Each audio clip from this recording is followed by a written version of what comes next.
A very good evening to everyone. I am Sneha from Prayas Energy Group. It gives me great pleasure to welcome all of you and also thank all of you for joining us today for the Girish Sant Memorial Annual Event for 2025. Through this memorial event, we honor the legacy of Girish Sant and the tenets on which this organization was founded. As most of you know, Prayas was founded in 1994 by Girish and his friends, Dr. Vinay and Dr. Sanjeevani Kulkarni. It is a non-governmental, non-profit organization which undertakes public interest-oriented policy analysis primarily in the areas of health and energy. Prayas Energy Group was instituted under Girish's leadership and aimed to democratize governance and protect and promote public interest in the energy sector. Prayas, together with some friends and well-wishers, have been organizing activities to keep Girish's memory and legacy alive in the energy sector and to promote public interest-oriented work. As part of this, we organize a memorial event every year, with this being the 13th such event. In the past, we have had memorial lectures by speakers such as Dr. E.A.S. Sarma, Sucheta Dalal, Dr. Raman Gangakhedkar, and panel discussions on a range of topics such as understanding climate change through health prism, people-centric energy transition, perspectives on epidemics in India, and the role of civil society. We also offer research fellowships to those seeking to begin their work in energy policy related areas to provide them a foundation. So far, we have offered 5 fellowships and our current fellowship is open for applications. Today's topic for the panel discussion is On the Ground Insights, Comprehensive, Rights-Based and Affirmative Sexuality Education. I will now quickly go through the agenda for the event. We will begin with a documentary film celebrating 30 years of Prayas, which will be followed by the panel discussion moderated by Girish and conclude with a vote of thanks by Kailas Kurkote. If you have any questions for the panel, please write them down on the slips which you can take from Prayas volunteers who can be identified by this tag. For people who have joined us today virtually, questions to the panelists can be typed in the Q&A window. I would also like to request all of you to kindly turn your phones on silent mode. With this, I once again welcome everyone. It's so good to see a lot of you here in person and also joining online. It's always great to see some traction for sexuality education. That gives me quite some hope. So my name is Girish, and I'll be moderating today's panel discussion. But before we jump into panel discussion, I'd like to take some time, not more than 10 minutes, to just give a little bit of context to what we would be discussing. And I'd like to start with narrating one of the experience from our Sahaj program, which we started 2 years back. In one of the schools, in the first grade, we have a lesson where we tell a story to first graders on My Princess Boy. So this story is about a boy who loves to wear skirt, who loves pink colors. So anything that is typically considered as girly. And after the story is told, we ask them, what would you do if the princess boy is in your class? And without any hesitation, we heard them telling that we will give all our pink stuff to him. And in that year, we also repeated the same lesson with fourth grader, and our experience has been very different. They said that this is absolutely wrong.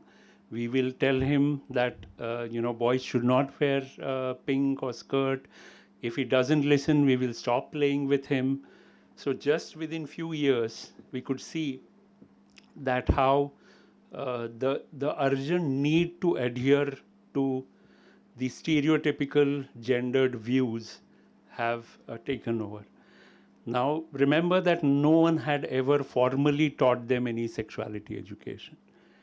But from this experience, we could draw three critical sort of insights. One was gender training is not just about training boys to respect girls, but it is more about training them to free themselves from the need to adhere to the stereotypical gender norms. The second insight was that we absolutely need to start very young. And the third insight was, if schools and parents are not teaching them sexuality education, someone else is. And that someone else is anything from TV, from social media, internet, from hoardings to casual conversations in family.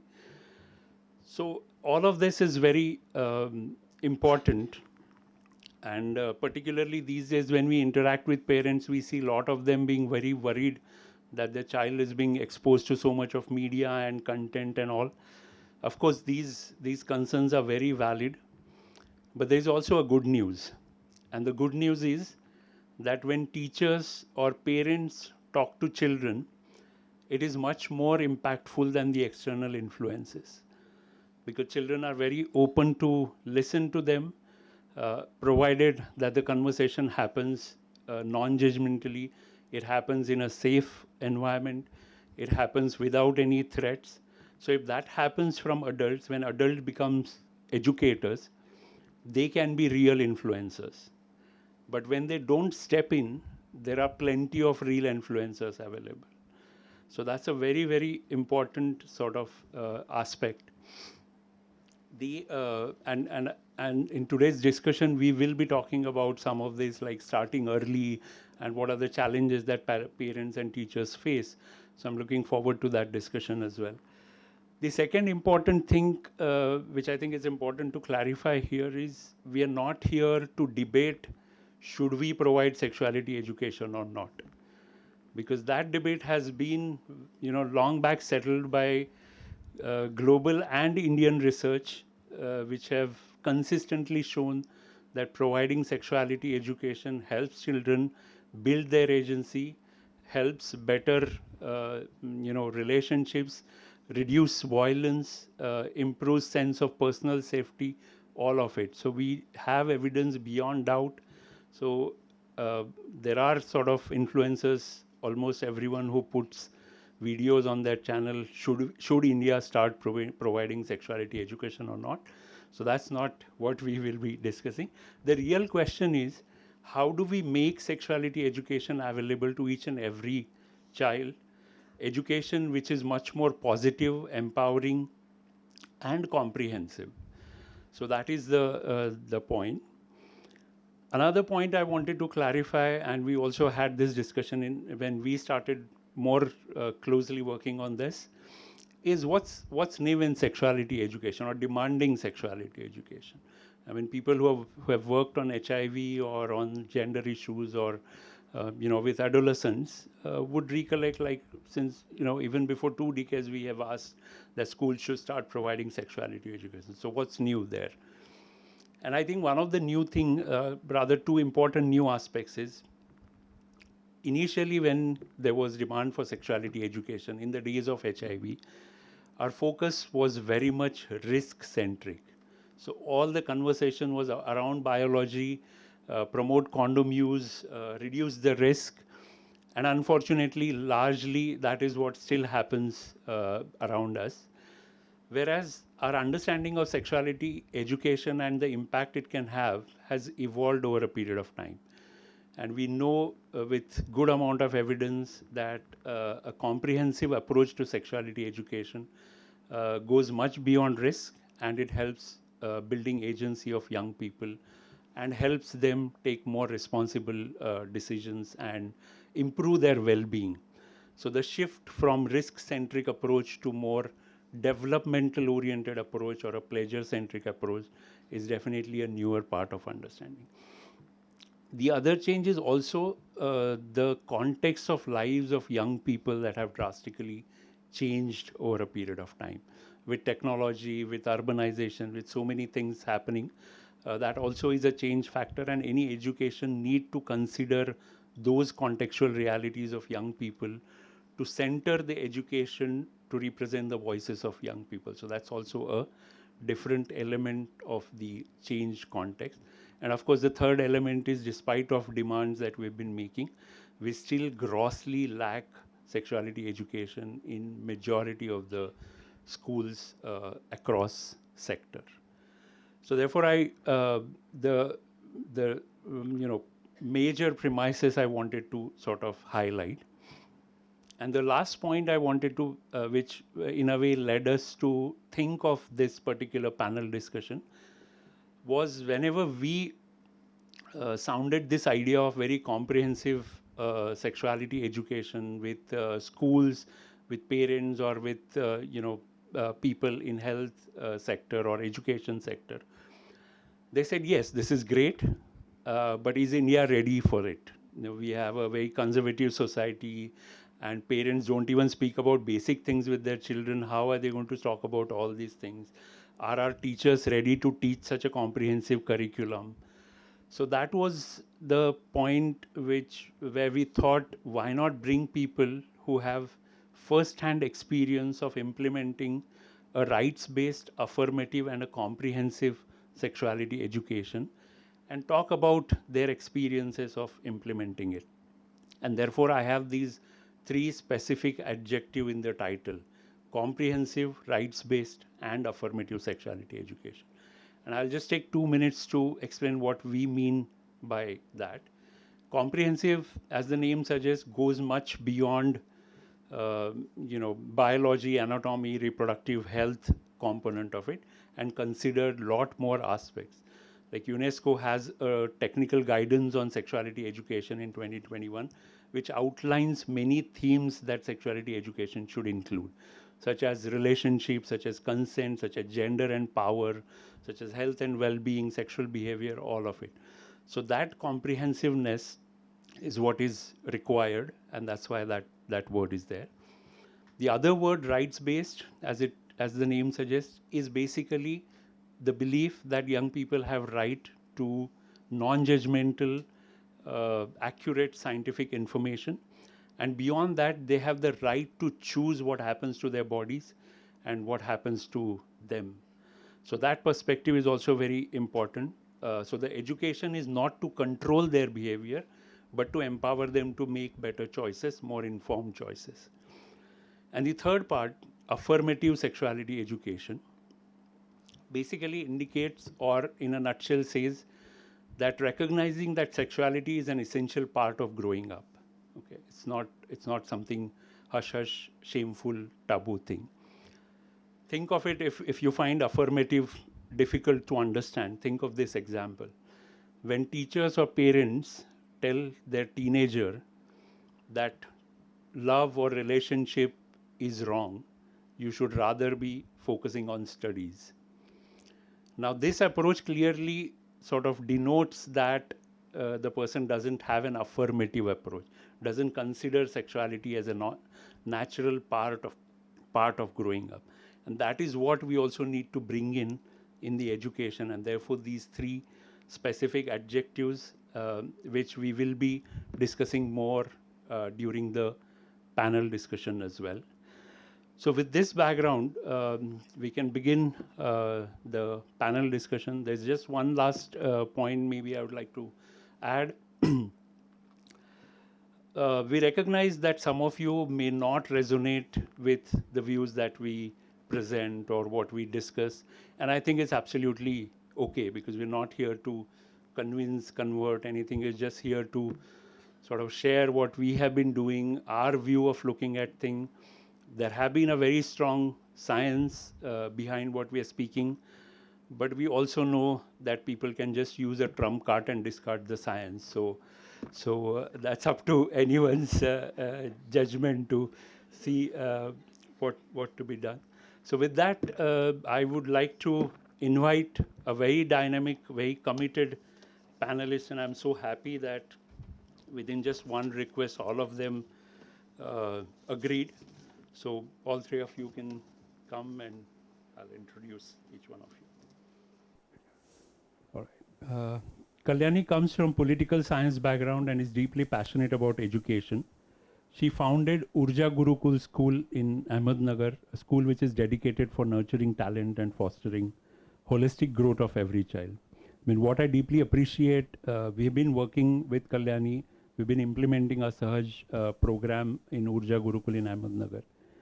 But her approach, especially, constant urge to learn from something, adapt to the situation, and try to provide whatever best possible to the student is something very, very inspiring. Very warm welcome to you, Kalyani. So happy.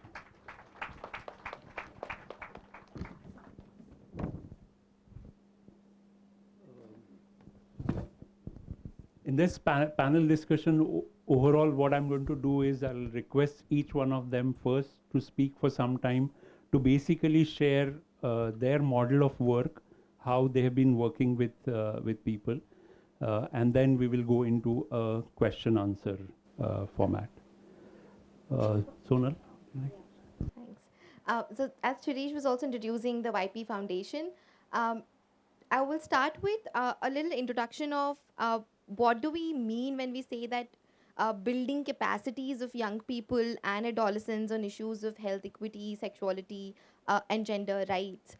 Uh, Now, those capacities for us at the organization at YP have ranged from issues of SRHRJ to gender based violence to issues of masculinities and issues of quote unquote boys and men. Uh, and the focus is on creating a leadership cadre, creating a leadership of adolescents and young people. Now, when I say adolescents, the range starts from the age of 7 to 8 years and goes up to whoever wants to identify themselves as young person, right? And we've gone on and on about, we've had seminars and been part of conversations where questions of who is युवा कौन है के questions हमने बहुत answer करे हैं और खुद भी उसका हिस्सा रहे हैं. As somebody who identifies herself, my pronouns are she and her, and I identify as a young person, right? I mean, for me to be at YP means that I get to witness these capacity building processes very, very closely and anchor some of them for the communities we work with. The program that I lead, Know Your Body, Know Your Rights, is primarily centered around comprehensive sexuality education. Since the beginning of this seminar here in this hall, we've been hearing the words comprehensive sexuality education, and I will not go very deep into that. But within the program, the focus is on working with younger adolescents and older adolescents primarily. When I say younger, I mean 9 to 14 years, 13 years of age. And when I say older adolescents, I mean 14 years to 18 years of age. Now, how do we engage with them is via two curriculums that, again, are a living document within the program. Those two curriculums on CSE were made around 2020 to 2021. We launched those two curriculums with extensive pilots in Delhi, NCR, UP, Bihar. And those two documents now serve as reference documents for us to, as facilitators of those conversations with adolescents, to uh, take issues of relationships, gender, sexuality to the communities of adolescents. But over the years, KIPKAR within at YP is one of the flagship programs and has been going on for about 20 years now. And we've realized that it's not just enough to work with adolescents only, right? And it's important to engage with their ecosystem actors, parents, caregivers, guardians, teachers, counselors, friends, mohalle ki didi, pados ki behan, all of those actors that sort of make up their ecosystem and influence their immediate surroundings. So our work is with them as well. We engage with them as well. Um, we've also realized that adolescents are found in very, very different locations and community setups. The conventional family setups might not be true for every adolescent. And so we have shelter homes, we have childcare institutions also as locations where CSE and CSE work is taken forwarded to. So that's primarily one of the ways that we work within the program, and collaboration and collectivizing lies at the center of it. Because at the end of the day, YP and people like me and people, my teammates, are going to withdraw from those locations, and we will move on to other locations. So how do we ensure that the work, the intensive work that has gone into creating or transforming certain populations that we've closely worked with, how is that sustainable and gets carried forward even without us being there? So that is primarily how we work with.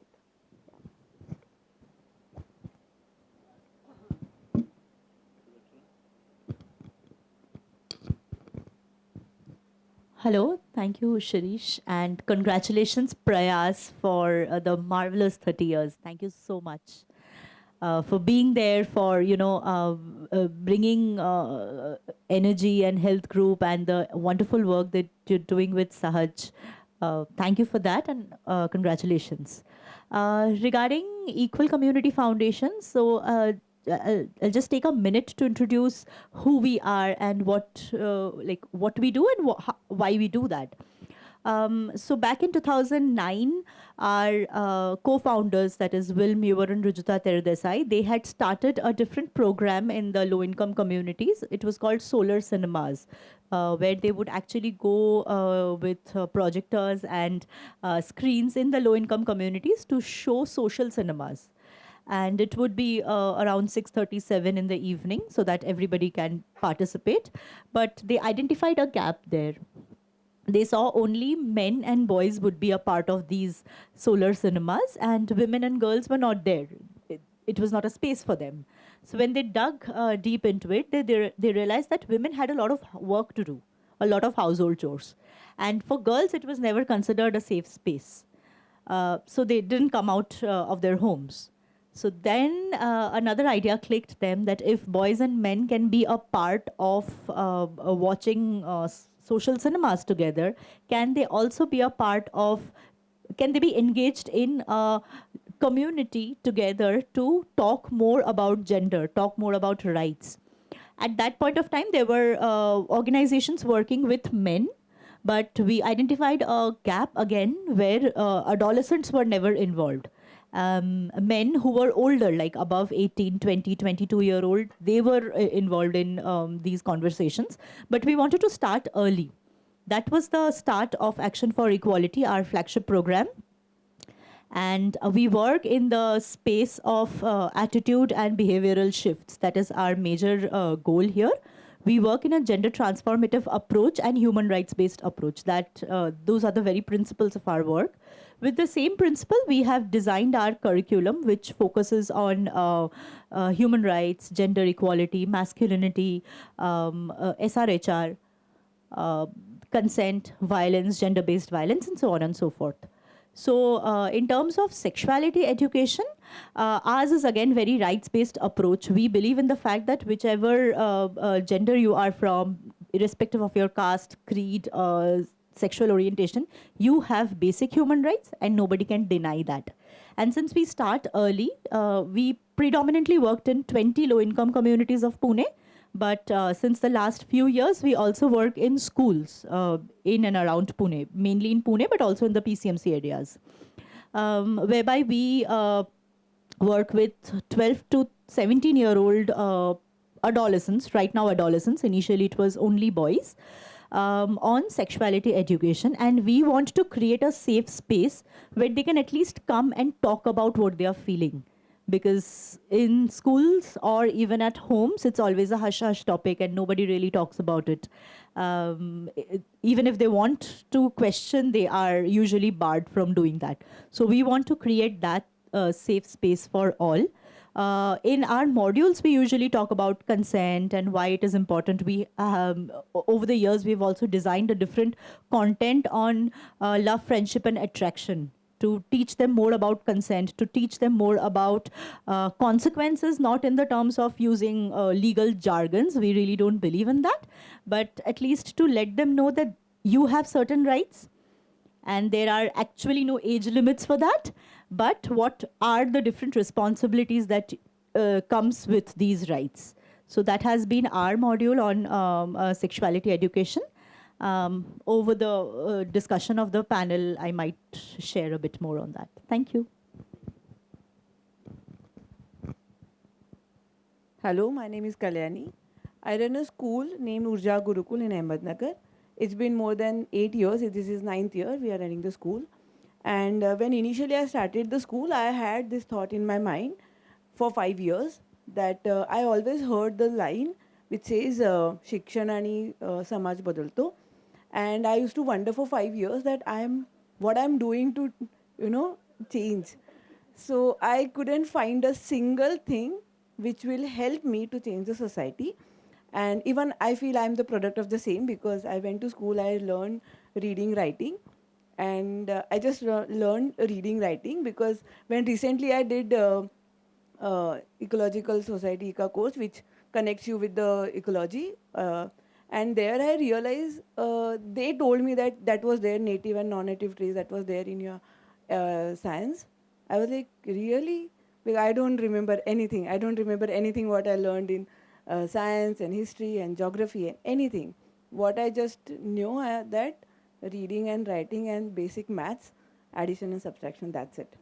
So I used to wonder, because I was very naughty child in my school. I could like distinction pass Marathi medium. That was not big deal to get 75-80%. And initial 5 years, my teachers used to suggest me that, we should do this compulsory homework and everything. I was like, why? Students should enjoy doing homework and they will do it. You don't have to do compulsory. And then 2 ponytails and neat and clean uniform and clean shoes. I was like, is that something to do with your learning? दोन वेण्या घातल्याने जास्त शिकतो का आपण? No. Then why so much trouble to their mom? So this kind of person I was, and still I am. And then we had lots of freedom for students to speak. There are hardly any restriction in classroom. And 5 years we were just running a school like how the other people are doing. But one thing was there, constantly I was asking myself what I am doing by running a school. And because I'm growing with my students, so ideally I'm in grade 8 now, because my eldest batch in grade 8. And my eldest batch was in grade 6. Then all teachers came to me and told me that, ma'am, now I think all girls will get periods and we should talk about it. I was like, okay, then how we are going to do that? So we can call any gynecologist who will come and talk about it. I was like, fair enough. And who will sit? Only girls will sit. Okay, girls will sit. And the boys were asked to, be in another classroom, and girls were there. And I was partially there and partially here, because my all students who are boys were worried ki, ma'am, hey, what is this? Why? You never do that. Why only girls are there? And we want to know what they are, what you're teaching them specially, and you're not teaching us, you're not telling us. I was like, okay, I'll explain you. So whatever I knew about the periods and menstrual cycle, I explained them. And then some of boys were like, if it is so, uncomfortable and everything, why it is exist? Why can't we stop periods? And kind of like, okay, he is thinking, but we can't do that. And why? Okay, there is a lots of explanation. Let's move ahead. Do you have any question? So they have lots of questions. Like, ma'am, who are the gay? Okay. Who was Akshay Kumar in movie Lakshmi? I was like, sorry, I have absolutely no answer for this. I have no idea. And actually, I had no idea. Who are the transgenders? Who are the gay? Who are the lesbians?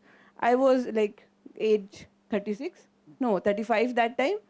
And I had no idea who are they, what gender identity, role, LGBTQ. I never heard. I heard that probably, but I didn't had any answer. I was like, let me find out the right people who will answer this. And what happened in the class where the girls were there, so one of the girl asked to that gynecologist doctor that, okay, we got to know how the periods will come and what to take care and what not to. And ma'am, what about the pregnancy? So the doctor smile and say that will happen if the intercourse will be there. What is intercourse? Then the doctor had no answer. Like, नहीं ये हम हमको आपको बाद में बताएंगे. So I was like, अरे बाप रे, it's if it is good if I didn't had any conversation, because now the girls all one word is there in their mind and they will look for intercourse. So it was sense of emergency for me to get the right people in front of them to whom they can share and they can talk. So this is how we are here, and I can't tell you how I'm happy and I'm glad that Prayas and these 4 friends who started the initiative and still are there, because I think even you all people, you are here, you have I actually admire you that you're taking out your Saturday 2 hours to be here, because this is not the topic where you discuss and you want to hear. This is what I felt, but I'm glad that those who are watching live and those who are here, so you made sure that you want to hear this conversation. But it happens that when we sit with friends, especially intellectual friends, you talk about अरे ये करना चाहिए, ये होना चाहिए, but these people actually did that for 30 long years, and this is very difficult, because who will pay for this? It's very difficult. कोई school लेना ही नहीं चाहती. Nobody wants to adopt this. This is what seems to be. So it's difficult to survive. It's very easy to have an idea and work on something.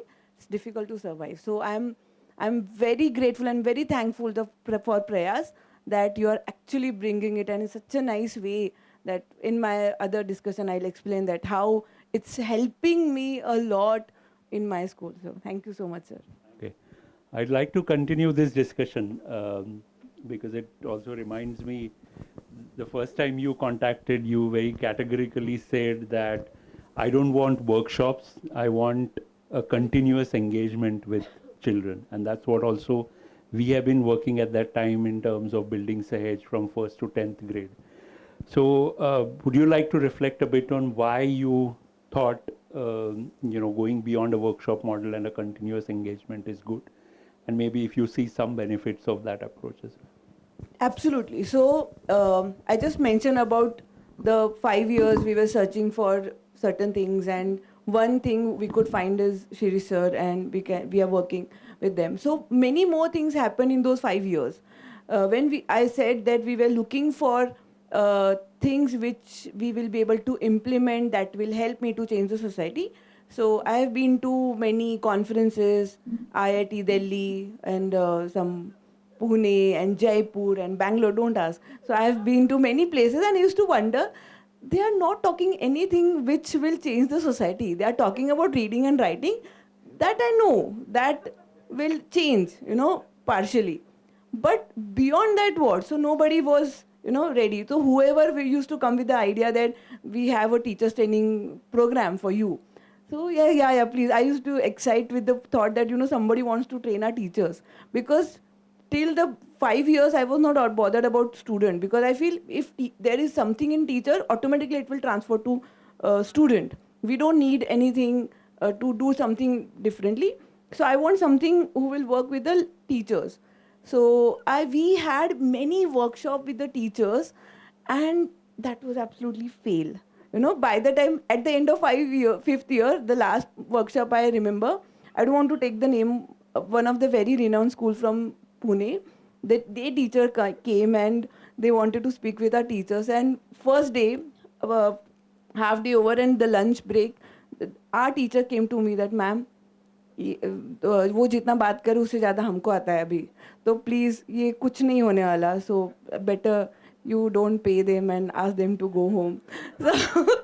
So in 5 years, I got to know, one, no workshops. कुछ नहीं होता, there nothing will happen, because what you hear in workshop, when you start implementing the same, then the actual or problems or actual the difficulty comes. Because when you get something and go to classroom and then students tell you that, अरे ये आप जो पढ़ के आए हो वो कुछ अलग है, हमारे पास कुछ, we have the different questions to ask or different things to do, and then the teacher requires help. And if somebody is there to help her throughout a year, then only she is able to implement. Otherwise, taking teachers को miserable situation में डालने में कोई मजा नहीं है. Then they won't implement anything. They will just say yes workshop में, या we will do this, we will implement this very nicely, but they won't do that because they are not wrong. They should be equipped, fully equipped, and fully equipped means they should have somebody to whom they can ask, go back, correct the thing.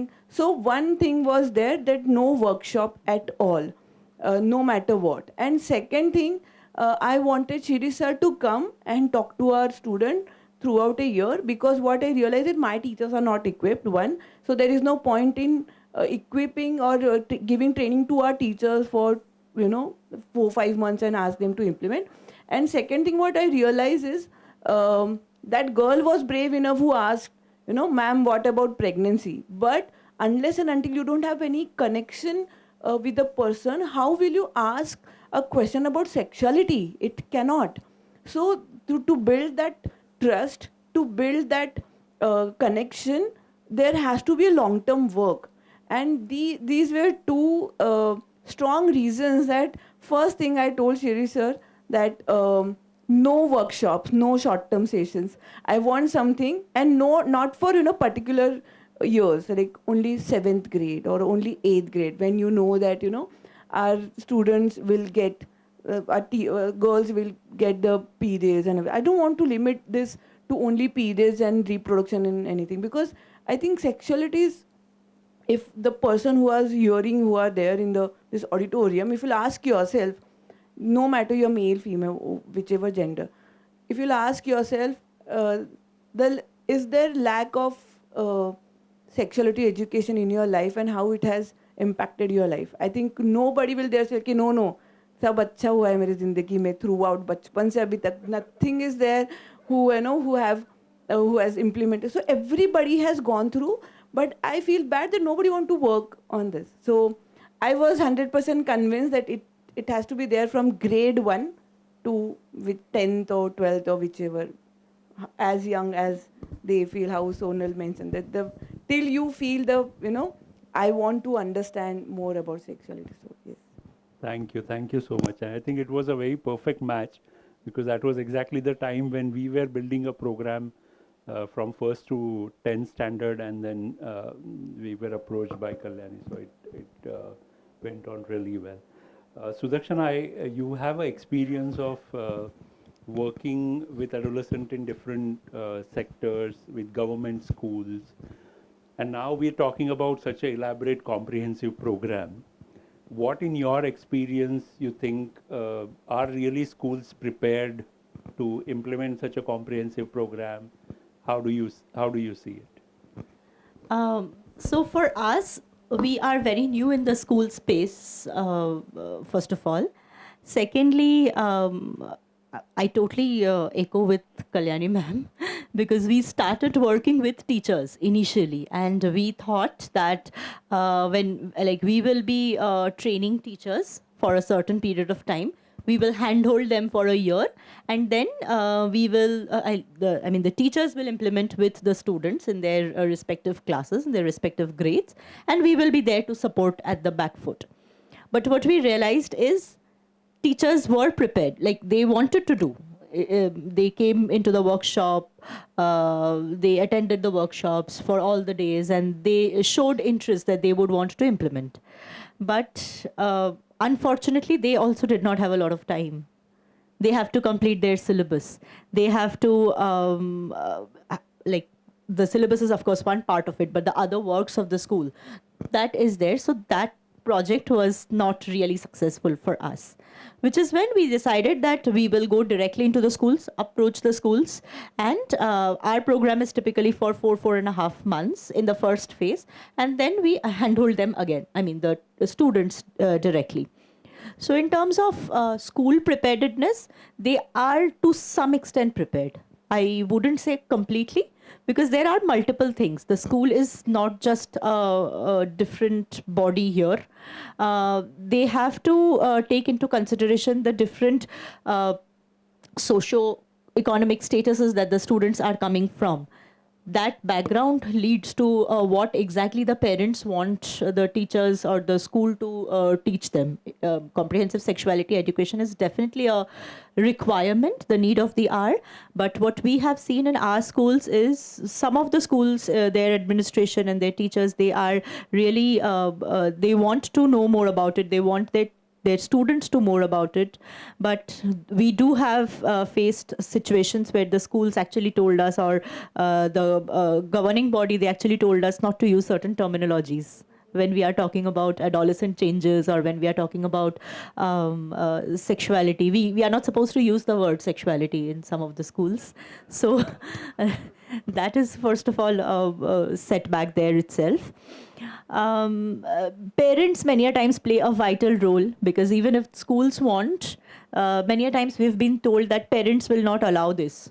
So you have to either directly talk to the parents, which becomes a difficult thing for us because we are not there in the community there. But parents don't give a go ahead with it. And I mean, we still work with students or participants from above 12 years, and though we want to tap into lower grades, but I really don't know even in lower grades if they will allow us to do anything like that. Secondly, policy is something that might play a vital role, because I think national education policy does have that foundation. They have already laid that foundation. But more and more training is required. And I mean, for us presently, we are also facing another issue where we go there as a third party. We are an outsider who is going there for a few months. We train we have these sessions with the participants, with the students, and we come back and we go again for some of the hand-holding sessions. But if sexuality education can be a part of the curriculum, that is something, I mean, that would be great, because then even teachers or school doesn't have to give us a segregated hour for it or a segregated session for it. It is already there in the curriculum. And once it's there in the content, probably from as early as the first grade, we can start having these conversations with the participants, with the students. So that is something which we want to tap in the near future. There are certain collaborations which is already going on, not just Equal Community Foundation. There are other organizations, some of our collaborators, who go into the school and have discussions around this. But that is also very limited. Again, they either go for 1 or 2 sessions and then they have to come back because of lack of time or lack of permissions that they get from the authorities. That is one part. And secondly, even from the school's side, it's more like, why will we encourage the third party to come in? Because now we see a lot of other challenges which schools are as it is facing.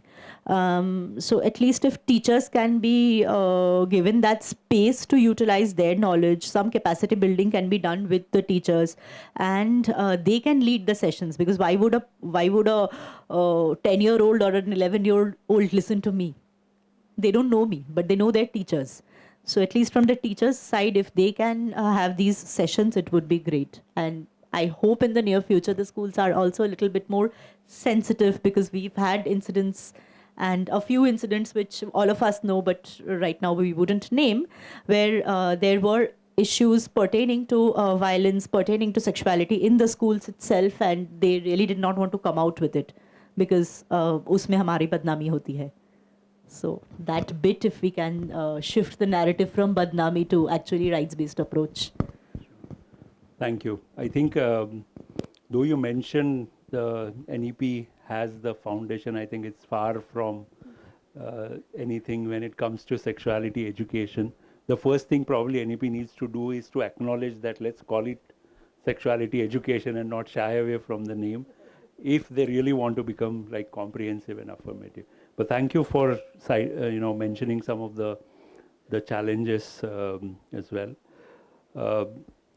Sonar, I think one of the questions a lot of educators experience is the age appropriateness of the content. So, for example, what is appropriate for a 8th grader in a metro city is the same content appropriate for someone in a rural background or a tribal background, or also the factors like a child where parents are very openly communicating to them versus the other.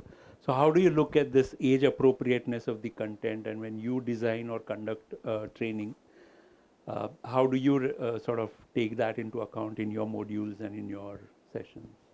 Yeah. Right. This question on age appropriateness really has been grappling us as facilitators of CSE for about, for as long as I can remember, and for as long as even before I entered the field, right? When you ask anybody what is age appropriate, let me throw this question to the room, right? One of the biggest tricks we learn, right? Throw it back to the room. If I ask you, when was the first time in your life you were told, you realized you belong to a particular gender? When was the first time you realized your gender identity? Very early. Okay, we have somebody saying very early. 6 years old. Thank you for saying that. 4, okay. Right, thank you. I've also heard responses saying 2 years old, right? Not that you have, and when you're 30, you have that memory, but when you speak with the experiences of your own body, right, and having lived in it for years, and that is where I start this conversation on age appropriateness. That it's that early that you realize, that this is what you're liking, this is what you're not liking, and everything is acquired, right? Who's telling you what is age appropriate? For me, and for a lot of others, and for a lot of young people that I've worked with, it's their immediate surroundings that has told them what is age appropriate for them, right? When this question is asked to us as educators, as facilitators, as programmers, it's laden with a lot of burden to justify what we're doing and why are we doing that. But it's not questioned back to where it is originating from. Is it age appropriate for a parent or a guardian to condition a young individual who's 2 years old to tell them that you're a girl, sit like a girl? Is that age appropriate? We can keep talking about it, right? There's a very social component to age appropriateness, and as you've been saying, there's a very scientific, cognitive, psychological component to age appropriateness. If you go by the first component, like the latter component of psychological, cognitive, so all of these parents who've come up to us and who've opposed, and as my other panelists also mentioned, right, the opposition that we've faced is key. And the biggest myth that we've faced is that, please don't teach this to our child. If you're 14-year-old, don't talk about sex. They'll start having sex. Right? Sex sukhs ki baatein mat batao, wo sex karne lag jayenge. Right? And that's the biggest myth that's been thrown even at me a couple of times. If you tell them, that's what they'll start doing. Or if you tell them that there's identities beyond binaries of a man and a woman, they will start identifying as that. They will get attracted, right? So this fear, this control on information, on gatekeeping, is where I think this whole question on age appropriateness lies at. And we need to move away from a very biomedical, very medicalized understanding of what is age appropriate, right? Because if we go by that, one of the schools says that in the formative years, the receptivity is greater, right? Should we start talking about sex, intercourse, sexuality then? By that logic, right? And if we don't want to do that, why are we, who's stopping us? It's the social construct of what is age appropriate. It's what your cultural construct of what is age appropriate. A place where I come from, where I grew up, it's not gender appropriate to do what I'm doing. uh, and a place where probably, outside India, it might just be a very different construct, right? And when you say rural versus urban, I also want to bring forth the idea of intersectionality to this conversation of age appropriateness, right? Let's pick an 8-year-old individual, a young person, and at 8-year-old, you can put in n number of situations even in India, and experience of that 8-year-old will still be different.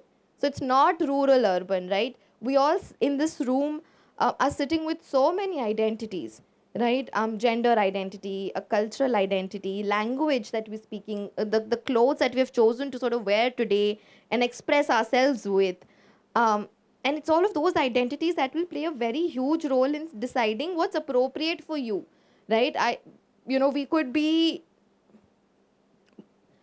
very weird example, but saying that, you're a lawyer who works on domestic violence cases and who sort of fights for the rights of women, let's say, uh, does that guarantee that you will someday not commit violence yourself? It doesn't, right? uh, the same way for saying that, one day, uh, just because you don't want to talk about it, just because you don't want to talk about sexuality in your construct, in your social surrounding, it doesn't exist. It doesn't mean that it exists. You're gatekeeping it. Your understanding of sexuality and what is CSE is very, very limited to sexual orientation. But when we begin our sessions, when we begin trainings, that is one of the biggest things we sort of try and foreground. That CSE doesn't mean only who do you choose to get sexually attracted to, who do you choose to get into a sexual / romantic relationship with. It's more than that. It's beyond that. And age appropriateness needs to be tied with the idea of what is culturally appropriate, what is your context. um, Sitting in Rajasthan, let's say, even in Rajasthan, 50 places, a single conversation on consent will have to look different, right? For in some context, you will have to change language. Some place you will have to change examples, right? Some places you will have to change the activity, right? Some people like to play games and have conversations. Some people like to just sit quietly, listen to songs, and then have conversations. So as Kalyani was also saying in her answer to the first question, it's this building of trust. It's the spending time that you realize, oh, what is appropriate for your audience, what is appropriate for your population that you're working with. Yeah, I think that's where I would like to sum up that the contextuality really matters in age appropriateness. So then what you're saying is one nation, one curriculum will not work. Right? One size fits all though doesn't work anywhere. ठीक है. I think you also highlighted the challenges for or the pressure that parents put in, or say that don't talk about sex or they'll start having. So I recollected the simile that we use, which is if you teach in chemistry lab, if you teach about chemicals, then the fear that parents have is they would start preparing bombs. So that's the kind of simile that many parents use when it comes to sexuality education. And talking about parents, from a school point of view, Kalyani, can you highlight, how as a school or as a school, administrator, you deal with the opposition from parents, or how do you convince parents?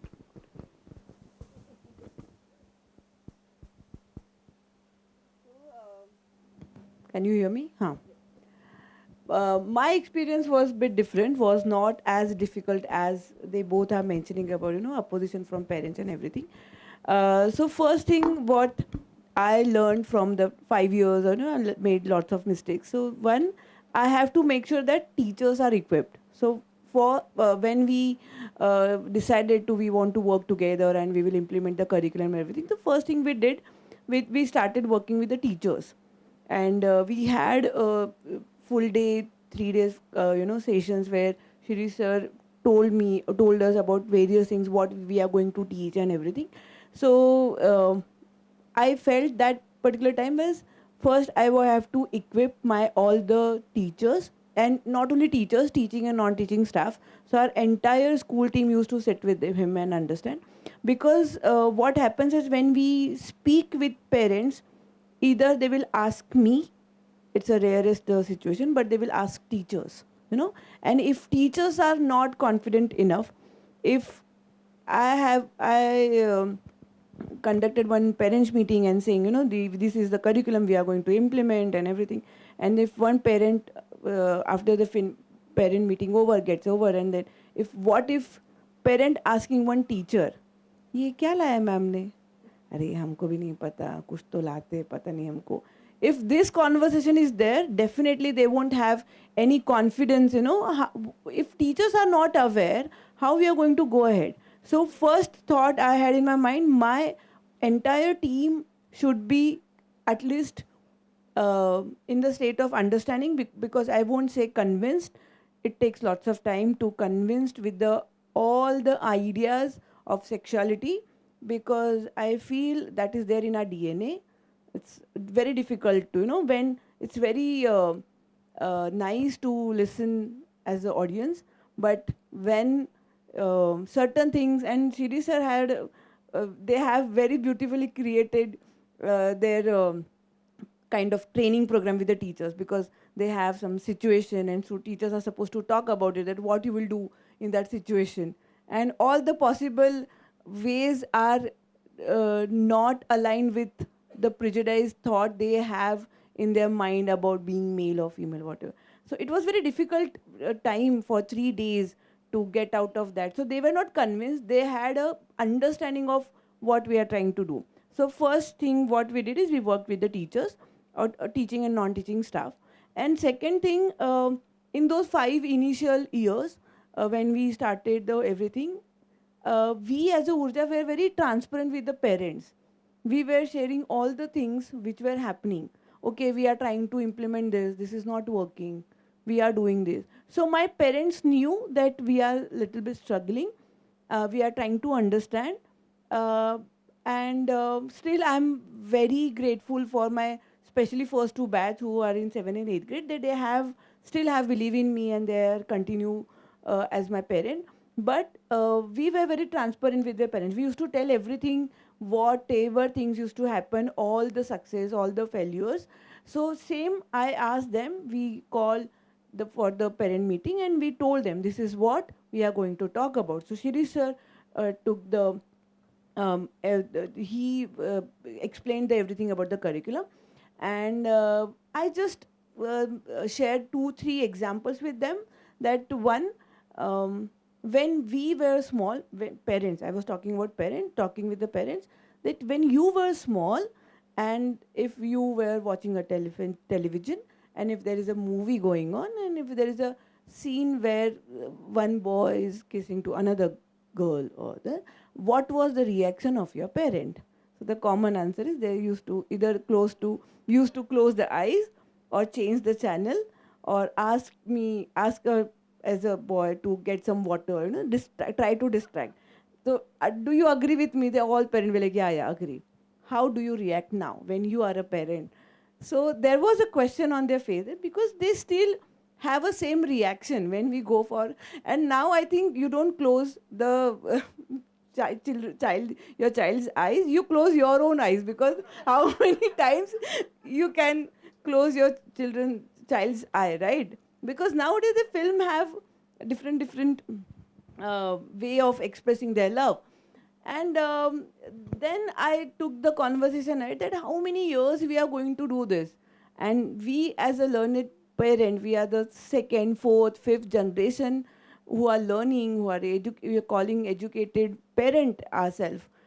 Don't you think so we need to change this?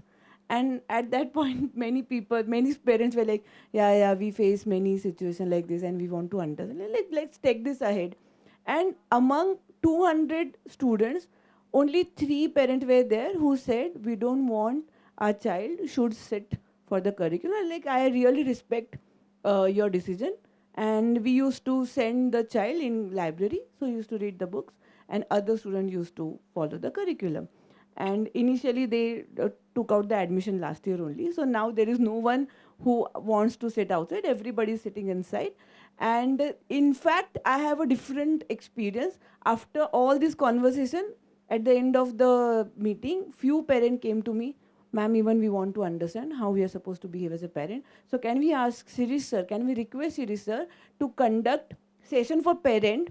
So at the end of the students' conversation, so this happens even now. So even now, whenever Shiri sir comes, so 9 o'clock to 3 o'clock, we have a session with students, and then 5:30 to ideally 6:30, but it goes on till 8:30 because student parents have so much of question, ma'am ये ऐसे हो गया sir ये ऐसे हो गया क्या करने का ये सिचुएशन में क्या are we right, because I think we as a parent are in definitely miserable situation. We don't know how to handle, especially in this digital world. We know students are exposed to so many things. We have a question. We don't have a person who will help me. So in a way, those who, because just now when, before coming here, Sonal was telling me that, one of the school told them that our parents disagree. That I asked her, did you hear this conversation of parent? Did you hear by yourself that parents are saying no to this?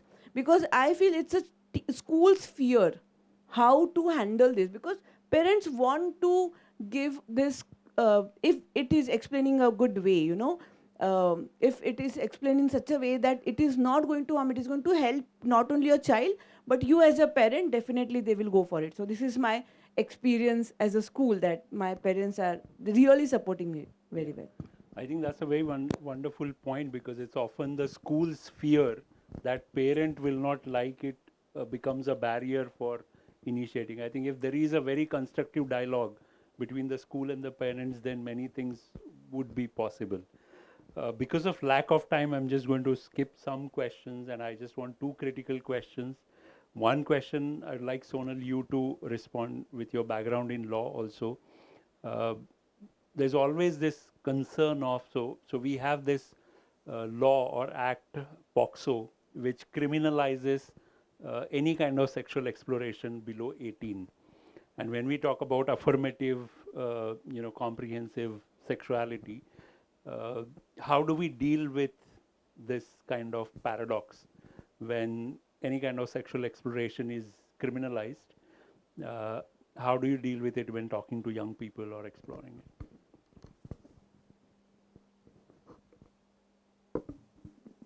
Right. So, the understanding of the POXO Act, and how we've looked at the act in our day-to-day work, we've also, in a way, demonized an act that is meant to protect children from sexual abuse, right? If you read the act, that's what it says.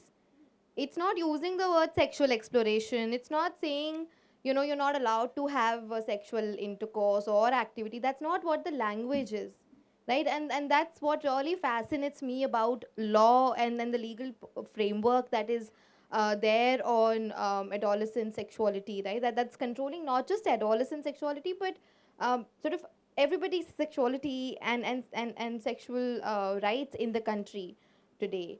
That there's a very strict alienation that happens because of the language, because the way these laws are structured and framed, they're made in a manner that their language and interpretation will change with time, right? Like with population to population, right? And as we're sitting here thinking, and you're asking a very, very critical question in today's times, when the conversation on rights has become even more important, the conversation on violation of those rights, and where do you go to uphold those rights? Where do you go? How do you talk about that this is my right, and there's a law that is that I feel that is violating my right, right?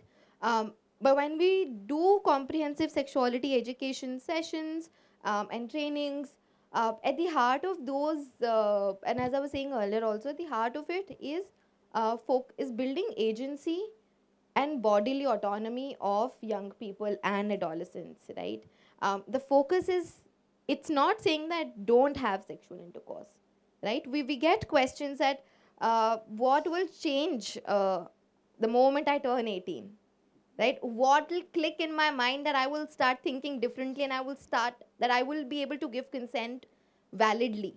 Right? And these are questions that have been asked and have left us um, searching for answers that will,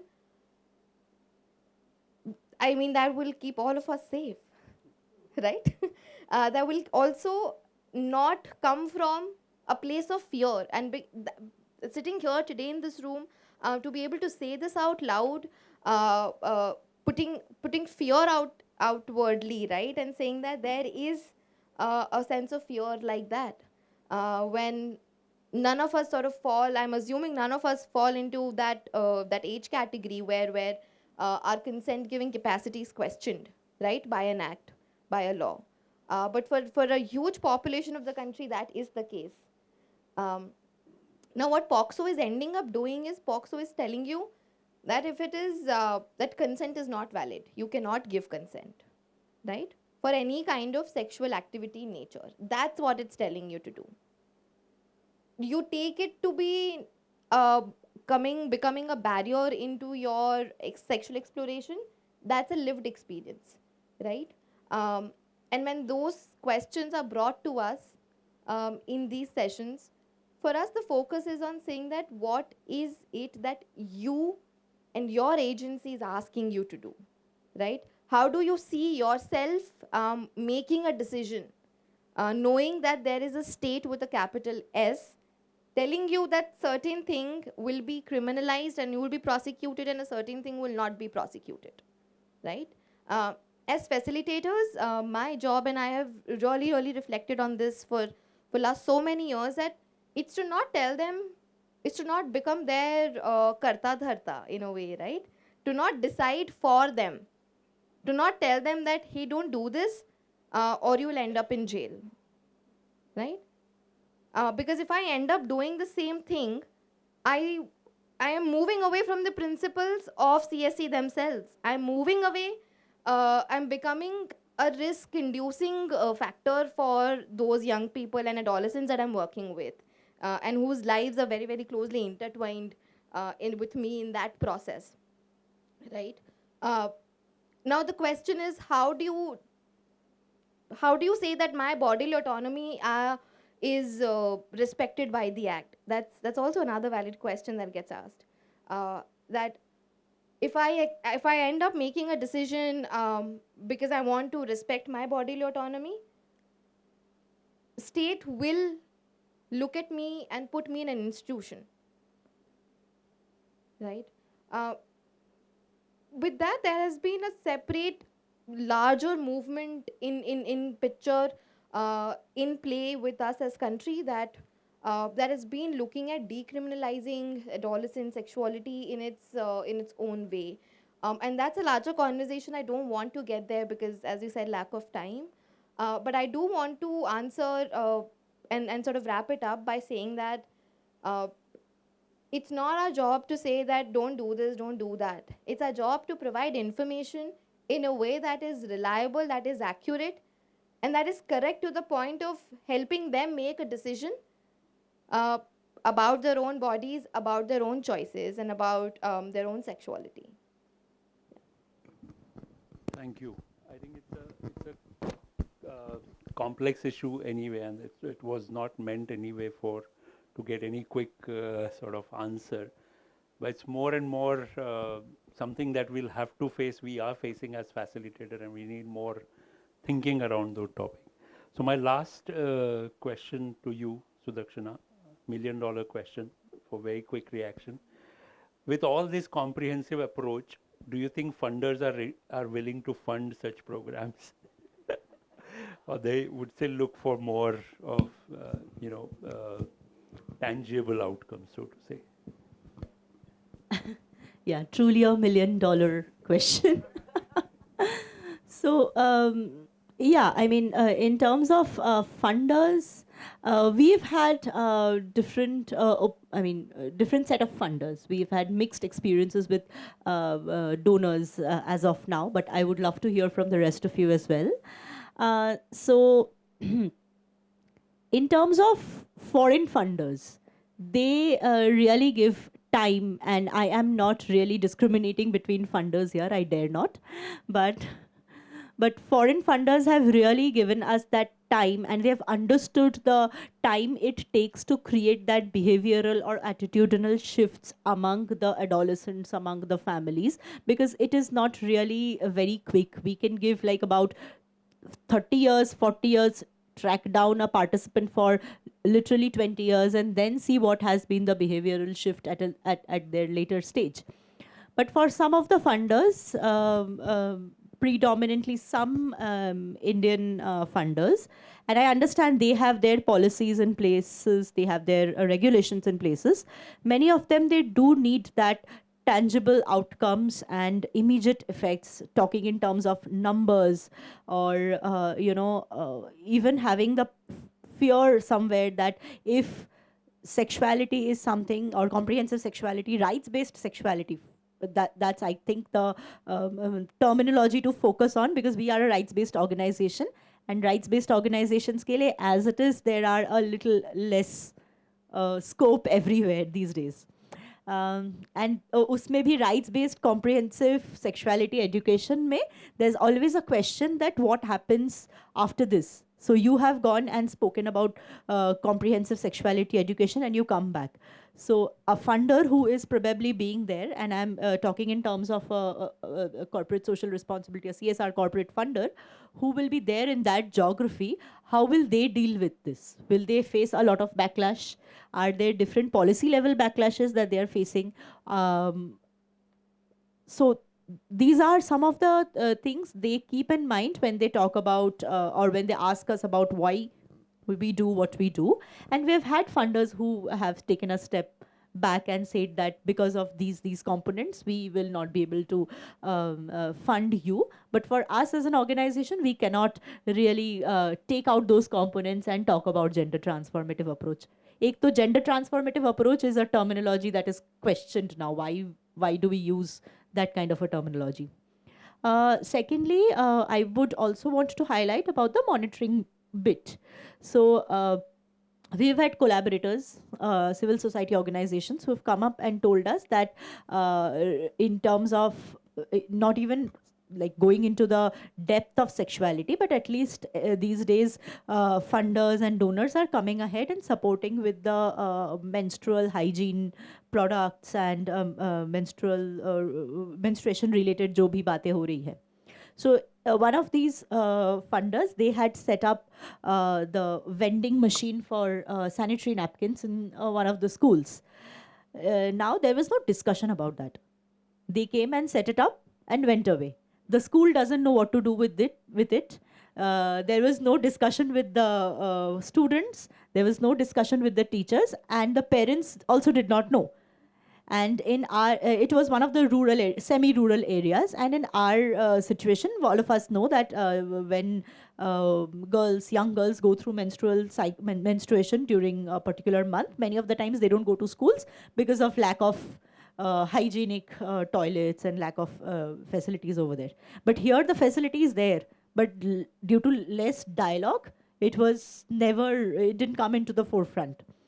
So, I mean, one thing is, of course, to fund a program, and the other thing is also to see what we are funding and not just do a checkbox. Again, I'm not saying that funders have that checkbox habit, but at least if it would be our urge if more and more CSR funders in the Indian space, if they can come ahead and fund these programs and also talk about it.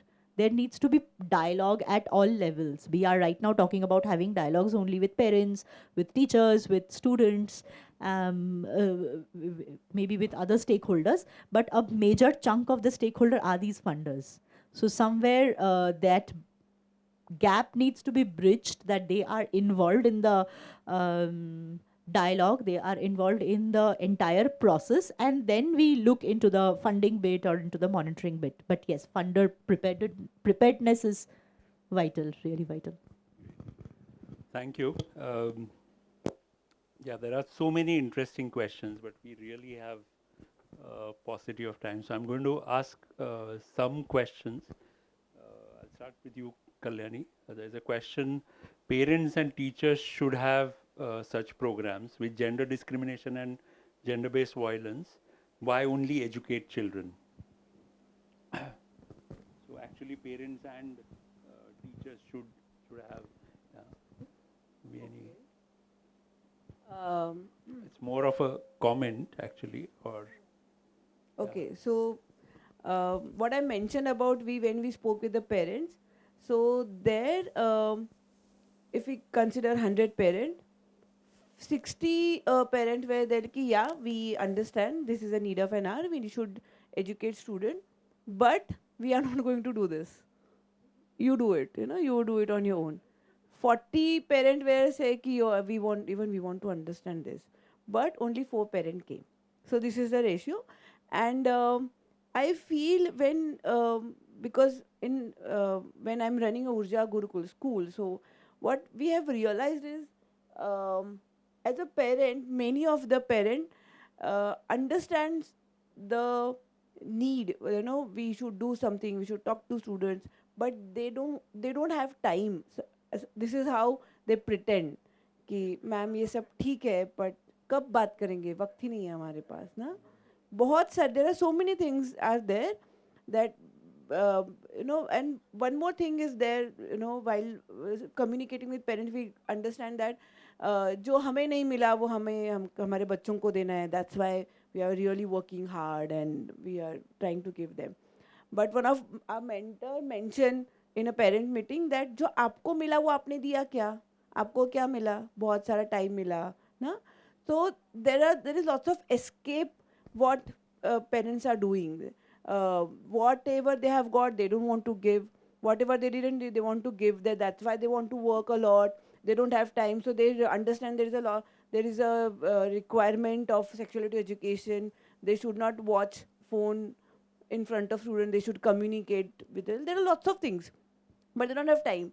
And in a way, I think it's not a question of who is educating children, either school or parents or society. The need is we should educate.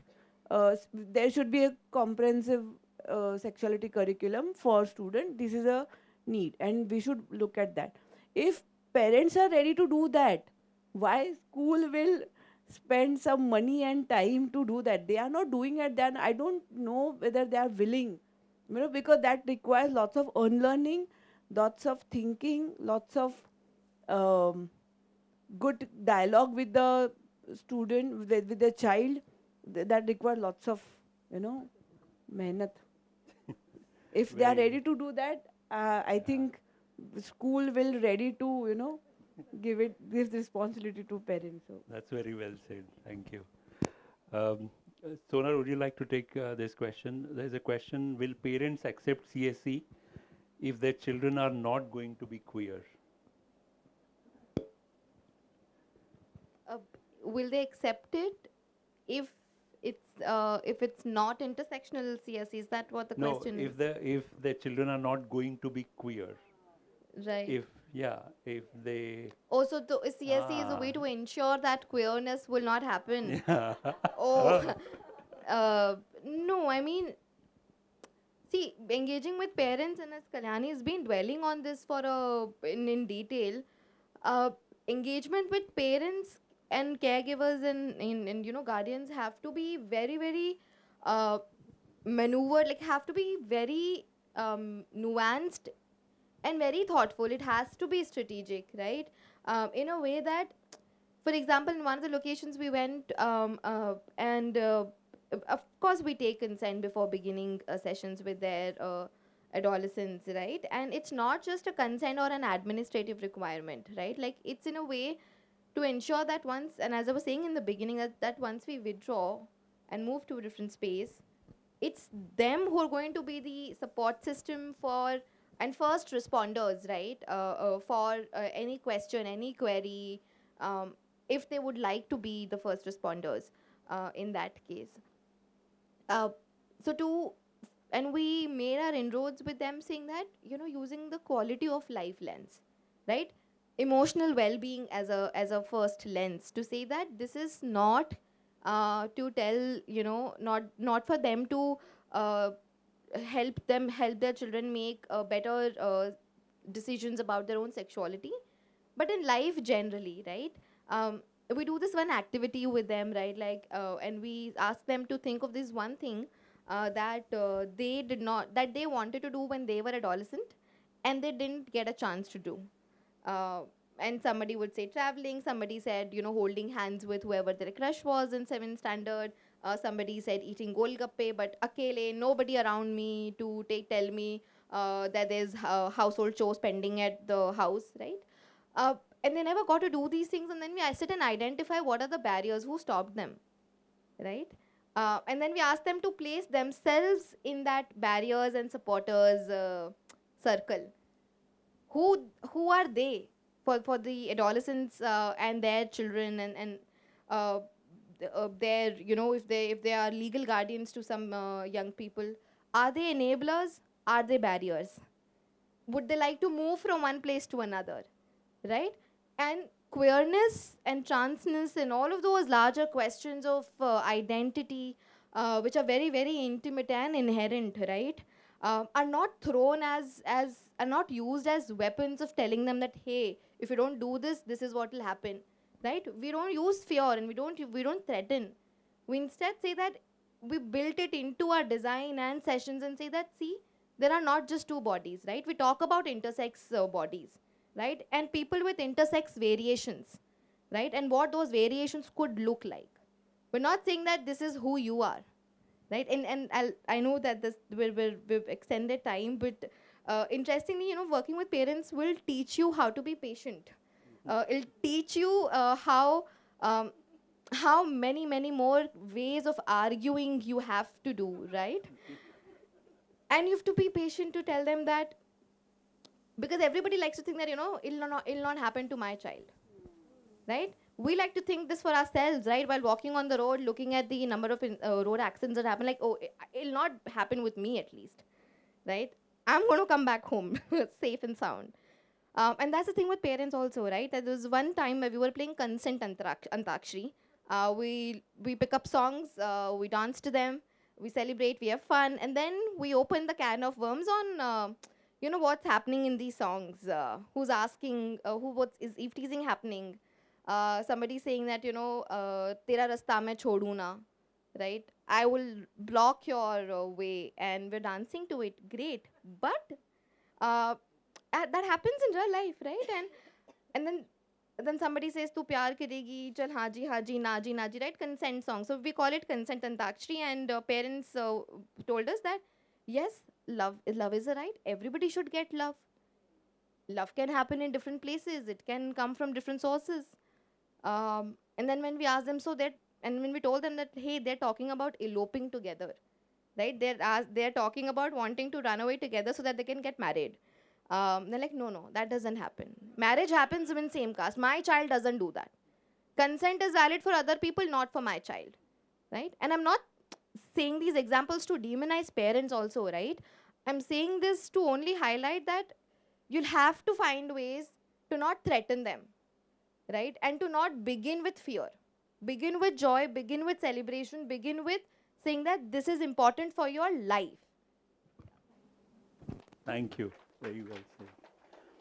I think I'm just, there's so many questions, and there are many questions about how do you do particular thing, how do you talk, and I think that would require a different kind of workshop to talk about how. So I'm going to skip those questions. There's one question that any one of you can answer. There's a lot of info available online. How do you ascertain which info is correct? So that's true that there's a lot of info available on the internet, and you have all of these apps and chatbots now coming up and providing you with information, so to say, and resources and kits. And there's this new app also that I've recently seen my younger friends use, where there's an AI avatar will act as your friend. It'll give you all the advice in the world, right? From friendships to your relationships to your studies, and which subjects to choose in 11th standard. Um, right. So that's one of the reactions to it, but it's also it can get overwhelming. But often we start by telling them that anything that is instilling fear in you, not good. Any information that is isolating you from others, that is stopping you from asking for support.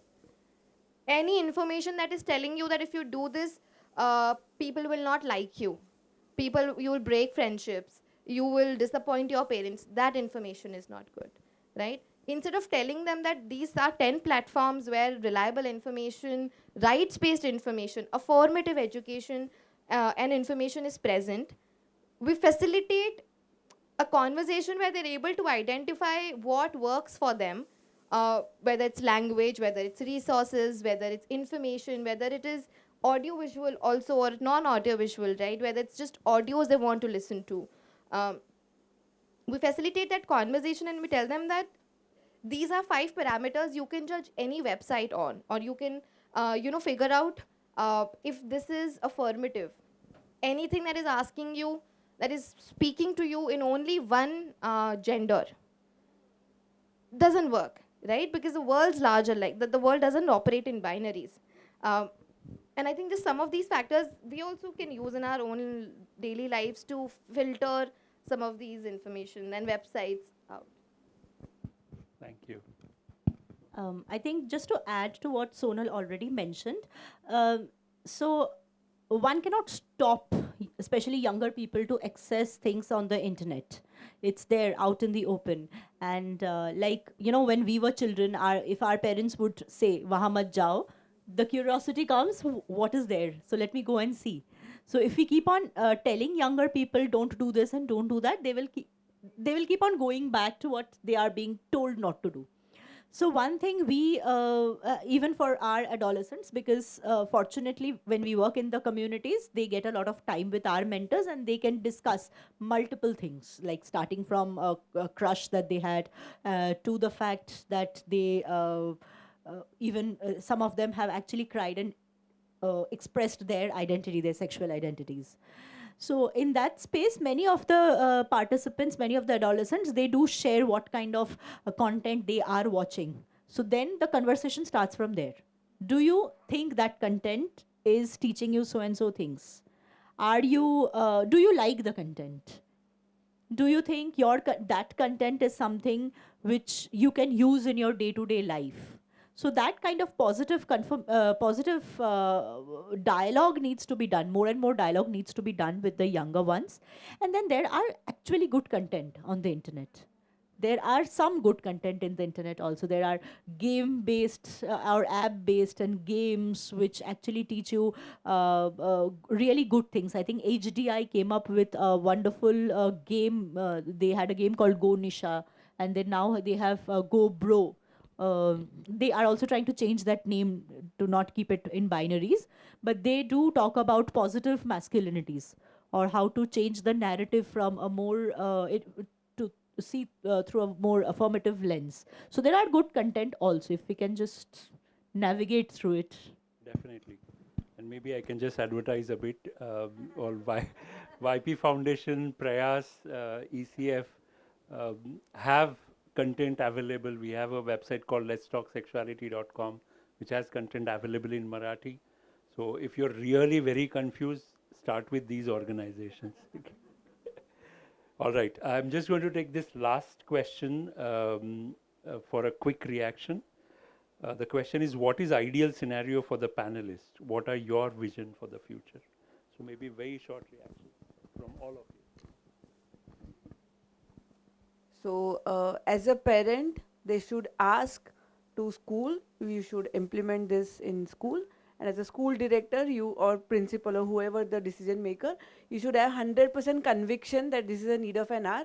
So you have a conviction, definitely you will implement no matter what budget or time, or you know how to do it. So yes. I think along with that, a lot of discussion and dialogue around affirmative sexuality, around human rights, because coming from an organization who works in the gender space, that is the need of the hour. And I mean, we do have a vision to see that after maybe a few years or a few decades, there will be actually no gender-based violence, and all these things are entwined, all these things are interlinked. So that's my vision for now. For me, it's there are two ways I want to respond to it. One is that it's the world is feminist, intersectional, and it's rights based, and the second is yet young people are not looked as mere receivers and just passive receivers of information, and they're not looked at as welfare or beneficiaries. They're looked at as creators, leaders, curators, and contributors. Thank you. I will also add a very light note. If we have to become a developed country in 2047, children who are born now, would be like 21, 22 then. So we don't really have much time if we really want all of this to happen.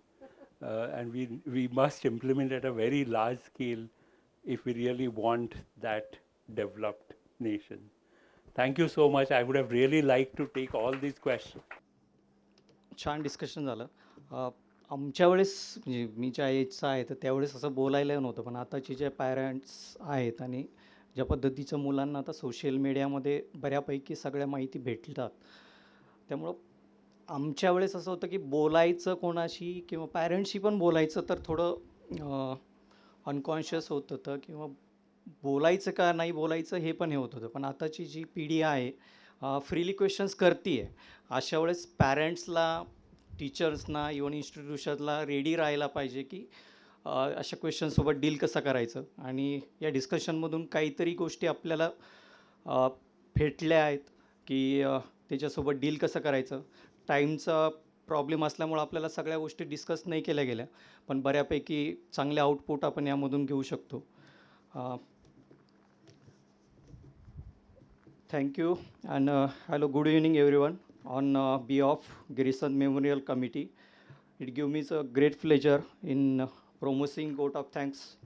What has been a very interesting and fruitful discussion for the last 1.5 hours. First and foremost, I would like to impress our deep sense of gratitude to all the eminent panelists, Ms. Solan, Ms. Kalyani, Ms. Sudakshina, for kindly agreeing to participate into this panel discussion despite their busy schedule. I would also like to thank Siri sir for monitoring this panel discussion. Thank you all.